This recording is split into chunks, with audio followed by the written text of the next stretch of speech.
Ukranya ang bumaril at nakapuntos ng 3 beses sa malaking hat-trick ng pag-atake, na para bang tinaga ang depensa sa himpapawid ng Rusya na parang mantikilya.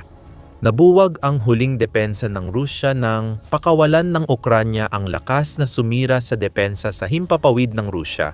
Ngayon, wala na sila magpakailanman at kailangang tanggapin ng Rusya na mas mahina na ito dahil nawala na sa mapa ang kanilang depensa at nagsimula ang lahat ng ito sa Alpha Unit ng Ukranya, bahagi ng SBU o Serbisyo ng Seguridad ng Ukranya. Ang Alpha Unit ay ilang taon nang nagsagawan ng malawakang kampanya para pahinain ang air defense ng Rusya. Ang mga pag-ataking ito ang nagtulak sa pinakabagong hat-trick ng Ukranya. Natatalakay natin matapos ipaliwanag ang malaking tulong ng Alpha Unit sa mga striker ng Ukranya. Ang balita tungkol sa Alpha Unit ay nagmula sa Euromaidan Press batay sa Telegram post ng SBU. Noong 2025, nawasak ng Alpha Unit ang halos kalahati ng Pantsir S-1 air defense system ng Russia na nagkakahalaga ng 15 hanggang 20 milyong dolyar bawat isa. Malaking bawas ito sa budget ng makinaryang pandigma ng Russia. Mas mahalaga, ang pagkasira ng maraming Russian air defense ay nagbukas ng mas ligtas na himpapawid sa Ukraine at Russia. Ginagamit ito ng Ukraine para umatake ng matindi bilang bahagi ng kanilang estratehiya na pahinain ang likuran ng Russia upang humina ang mga opensiba sa harapan. Paliwanag ng SBU. At binanggit na ang Panzer S-1 ay isa sa pinaka-epektibong air defense system na mayroon ang Russia para labanan ang mga middle strike at long-range drone na nagiging mas mahalagang bahagi ng arsenal ng Ukraine. Dahil dito, ang sistematikong pagsira sa Pantsir ay may layuning pahinain ang air defense ng kalaban at magbukas ng daan para tamaan ang mga target sa likod. Dagdag ng SBU. Nagbibigay daan ito sa depensa ng Ukraine na atakihin ang mga base militar, bodega, paliparan, at iba pang pasilidad ng mga mananakop. Isipin mong laban ng soccer ito. Nagpatayo ang Russia ng depensa at goalkeeper para pigilan ang Ukraine makapuntos. Ang tanging paraan para maipasok ang bola sa likod ng net kahit isang beses lang, wag na nating isipin yung 3 beses na tatalakayin natin mamaya, ay ang makahanap ng paraan para malusutan ang mga depensang iyon ngayon. Maaaring gumamit ang Ukraine ng komplikadong pasa para pilitin ang depensa ng Russia na gumalaw at makahanap ng butas sa goal. Ngunit hindi nila ito ginawa. Imbes na makipaglaro, binangga nila ang defenders at inalis sa laro para makakuha ng maraming libreng tira sa goal. Siyempre, medyo nawawala na sa hulog ang soccer na halimbawa kapag ang depensa ng Russia ay napasabog na ng pira-piraso. Tamang gamitin ang napasabog ng pira-piraso. Hindi lang basta sinabi ng SBU na nawala ng Russia ang kalahati ng Panzer S-1. May drone footage pa mula sa Alpha Unit na sumira sa ilan sa pinakamahalagang air defense system ng Russia. Ipinublish sa YouTube ng Euromaidan Press, paulit-ulit na ipinapakita sa video ang pagbaba ng Ukrainian drone sa target nitong Panzer S-1.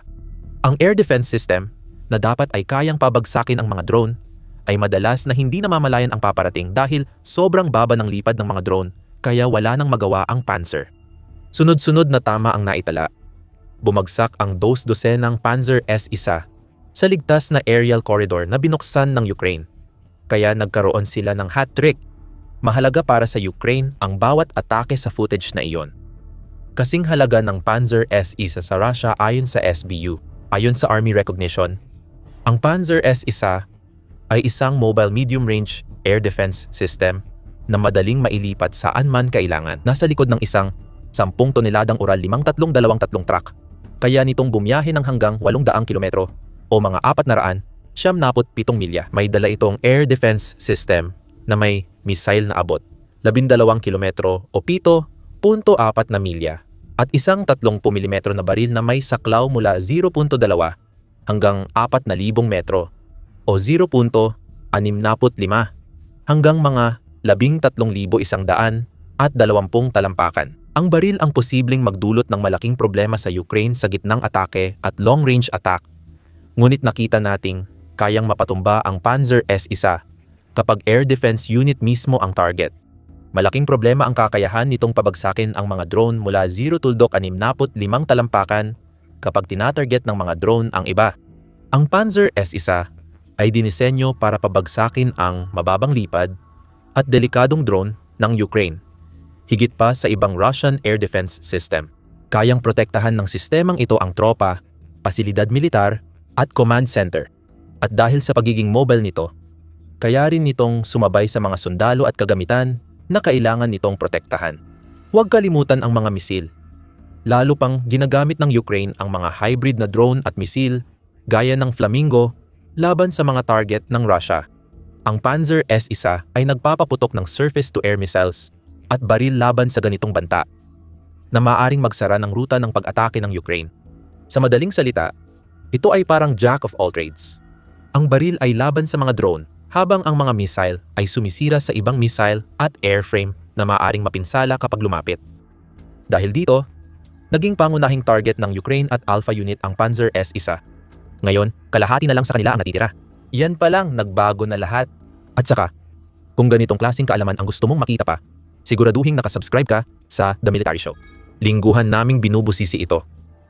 Sa hat-trick, sisimulan natin sa ilegal na inangking Crimean Peninsula, kung saan labis nang napahina ang Panzer S-1 air defenses ng Russia. Nagkaroon ng tsansa umatake sa BK-16 transport ship ng Russia na ginagamit sa pagdadala ng tropa mula Crimea papuntang sinakop na mainland Ukraine. Hindi ito barkong magpapabago sa laban ng Ukraine, pero bahagi ito ng mekanismong ginagamit ng Russia para palakasin ang puwersa ng tropa sa mga sinakop na teritoryo. Marami sa mga gumamit ng barkong ito mula Crimea papuntang Ukraine ay napunta sa frontline sa Donetsk. Hindi na muling gagana ang barkong ito. Ayon sa General Staff ng Ukraine sa Facebook noong Pebrero, 14 matagumpay na tinamaan ang barko sa isang drone strike. Kumpirmado ang pag-atake, ayon sa General Staff, bilang bahagi ng hakbang para bawasan ang kakayahan ng agresor na Ruso. At ang pagbawas ng kakayahang umatake ay eksaktong ginawa ng Ukraine, dahil ang BK-17 ay isang sanhi ng problema para sa Ukraine. Sabi ng Naval Technology, may 2 tripulante ang transport ship na ito at kayang magsakay ng 19 na pangtao kahit saan. Mabilis ito at kayang umabot ng 42 knots, kaya nitong umiwas sa ibang barko at posibleng sa seaborne drone na ginamit ng Ukraine pangwasak ng barko. Ginagamit ng Russia ang barkong ito para sa coastal patrol, pagdadala ng tao, at coastal landings, kaya't versatile ito. Ang BK-17 ay mas direktang banta kaysa sa simpleng pagdadala lang ng tropa sa combat zones. Ang harapang bahagi ng upper deck ng barko ay inayos para makapag-imbak ng mga reconnaissance drone gaya ng Zala-400, 21-16 EM ng Russia. Malamang hindi kalayuan sa katotohanan na isipin na ang parehong storage area ay maaaring gamitin din para mag-imbak ng mga FPV drone. At marahil pati na rin ng mga long-range drone na ginagamit ng Russia para atakihin ang teritoryo ng Ukraine. Maaaring ilunsad ang mga drone direkta mula sa upper deck ng BK-17. At ang mga drone na iyon, kung hindi sila para sa one-way na misyon, ay maaari ring kunin muli sa deck at itago para magamit sa susunod. Anumang Ukrainian patrol boat o drone na makasalubong ang barko ay maaaring kailangang harapin din ang mga armas nito. Ang BK-17 ay hindi malakas na barkong pandigma at hindi ito para doon dinisenyo. Gayunpaman, may dala pa rin itong gun carriage na nagpapahintulot sa paggamit ng 762 mm at 127 mm na machine gun, kasama ang AG-17 30mm automatic grenade launcher ng Russia at ang 40 mm grenade launcher nito. Maaari ring lagyan ng mine countermeasures ang barko. May ilang version na may Kornet anti-tank missiles na pwedeng i-reconfigure bilang panlaban o pang-atake sa tubig.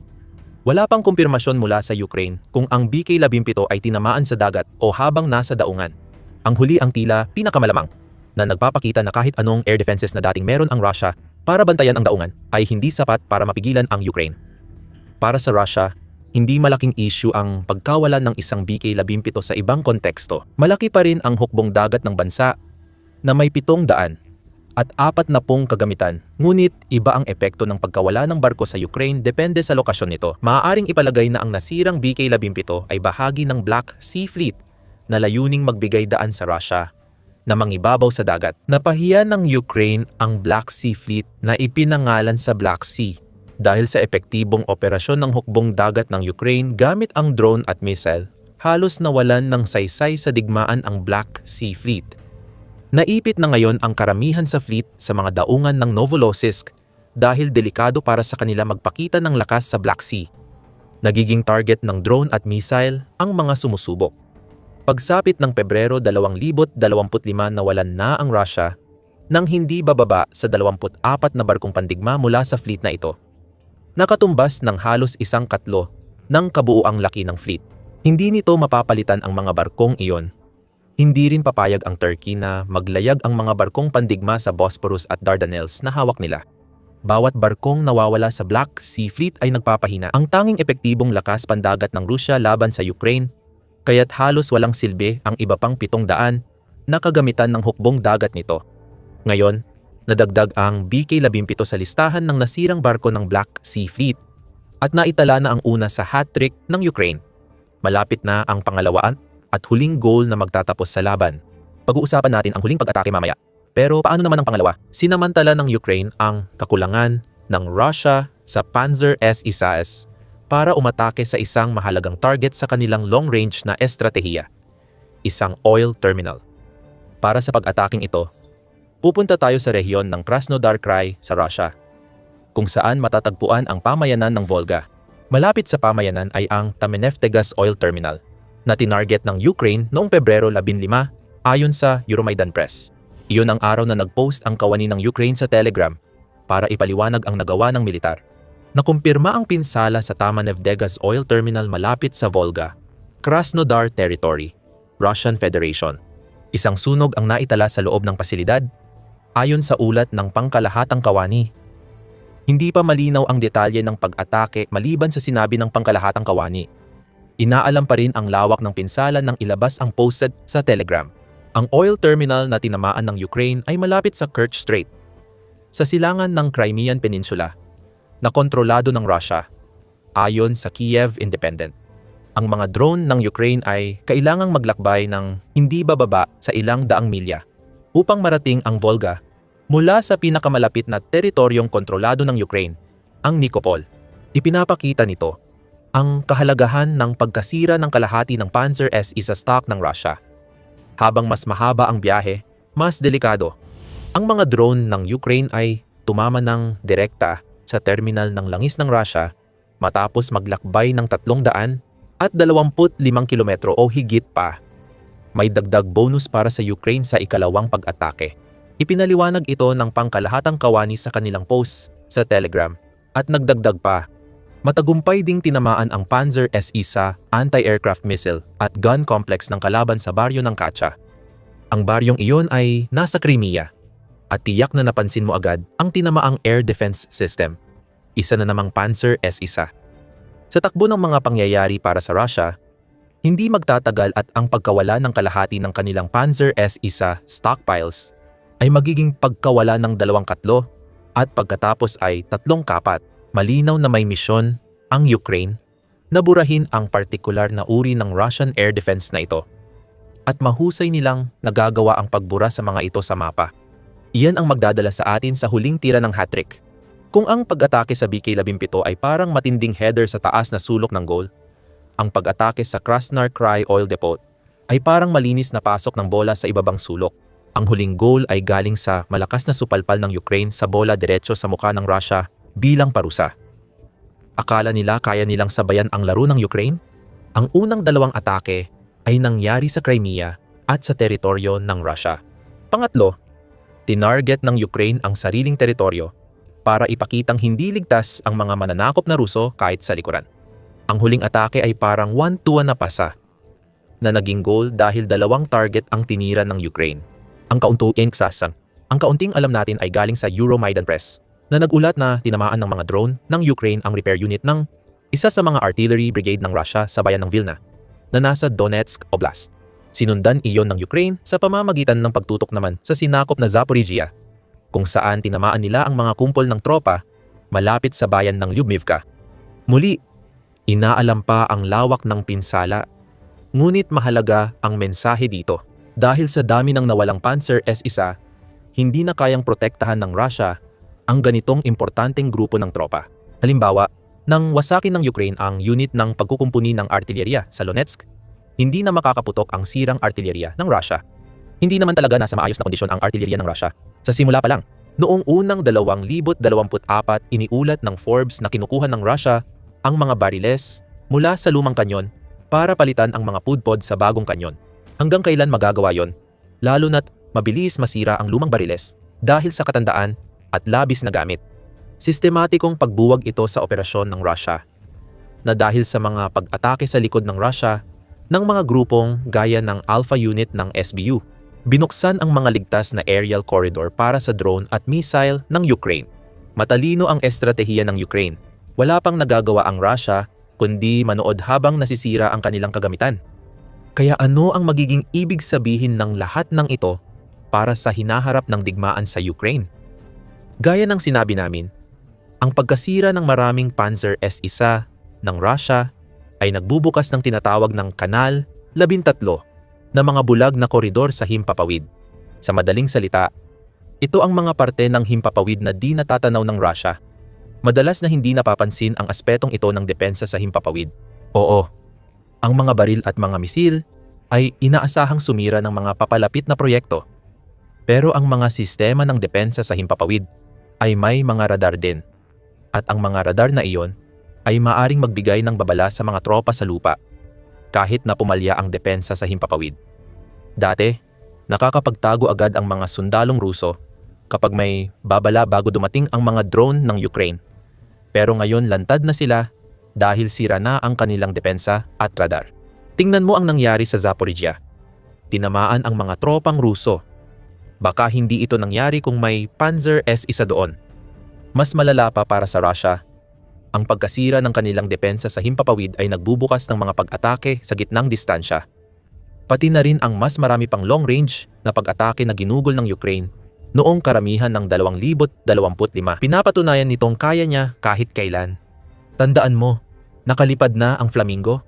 Kayang atakihin ng hybrid na drone missile ng Ukraine ang loob ng Russia, lalo na sa mga lugar na walang depensa sa himpapawid. Para magamit ng Ukraine ang Flamingo ng buo, kailangan nilang mailabas ito sa himpapawid ng Ukraine at maipasok sa mga target na lugar sa Russia. Ginawa na ito ng SBU, lalo na sa harap ng Panzer S-1. Tungkol ito sa ligtas na himpapawid, basta bukas pa rin ang mga daanan ng Ukraine. Ang mga Flamingo missile nito, na kayang maglakbay ng hanggang 3,000 kilometro o mahigit 1,000 at 800 milya, ay kayang ligtas na makalabas ng Ukraine at makapunta sa mga target na kailangan nilang tamaan sa Russia. Sa gitnang distansya, nakita na natin ang posibleng mangyari sa Donetsk at Zaporizhia. Hindi na magagamit ng Ukraine ang FPV drone para sa mga pag-atake tulad ng ginawa nito noon sa mga sinakop na rehiyon. Mas ayaw nitong gamitin ang mas mahal at long-range na sandata tulad ng Flamingo dahil mas bagay ang mga iyon sa pagtumba ng target. Kailangan ng Russia na gumawa ng middle strike drone tulad ng sa Ukraine. Sabi ni Metzer, maaaring palitan ng mga drone ang HIMARS at katulad na sandata.